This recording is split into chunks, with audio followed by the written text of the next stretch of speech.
Hi everyone, in front of me I've got Samsung Galaxy A25 and let me share with you how to reset camera preferences on this device.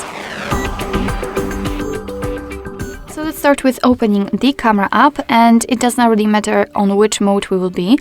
Before we will start, I'd like to apply the grid lines, so let me quickly do it because I'd like to show you the visual evidence that the reset option will work. Basically, you can see those lines right now, and after resetting, they should disappear.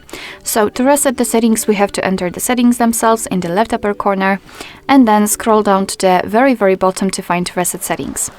Then let's tap on reset, and as you can see, we just got back to the camera and the green lines are not visible, which means that we just successfully reset camera preferences. Alright, so that will be all. Thank you so much for watching. I hope that this video was helpful, and if it was, please hit the subscribe button and leave the thumbs up.